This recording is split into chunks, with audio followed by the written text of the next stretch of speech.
Number 78، چرب زبانی کے ذریعے لوگ اپنے مال کو کمائیں گے۔ آپ صلی اللہ علیہ وسلم نے ارشاد فرمایا لا تقوم الساعة حتى يخرج قوم، قیامت قائم نہیں ہوگی یہاں تک کہ ایک قوم ظاہر ہوگی، یأکلون بألسنتهم کما تأکل البقرة بألسنتها،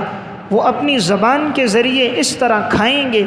جس طرح کہ گائیں اپنی زبان کے ذریعے سے کھاتی ہے۔ یہ مسند احمد کی روایت ہے، یعنی اس میں آپ صلی اللہ علیہ وسلم نے یہ ارشاد فرمایا قیامت اس وقت تک نہیں ہوگی جب تک لوگ زبان کے ذریعے نہ کھائیں۔ یہ مطلب ہے کہ لوگ چرب زبانی کے ذریعے، خوش آمدی کے ذریعے، جھوٹی قسموں کے ذریعے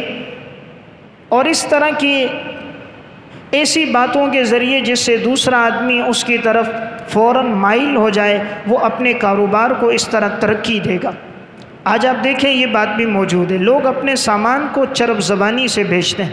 بڑے باتونی قسم کے ہوتے ہیں۔ 14 سے 15 سال کا لڑکا ہوگا، 80 سال کے بوڑھے آدمی کو خریدنے کے لیے آیا ہے، تھوڑی ہی دیر میں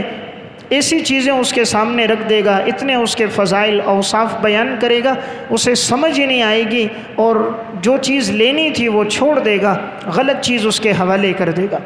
یعنی لوگ زبان کا استعمال زیادہ کریں گے، اس لیے آج کسی دکان پہ انسان چلا جائے، چرب زبانی بہت ہے، جھوٹی قسمیں کھا کھا کے مال بیچ رہے ہیں، خوش آمد اور تعریف کر کر کے ذریعے مال اپنی بیچ رہے ہیں۔ تو آپ نے فرمایا لوگ زبان کے ذریعے مال کھائیں گے۔ تو بہرحال یہ نشانی بھی ہمارے ہاں موجود ہے کہ لوگوں کی خوش آمد زیادہ ہے،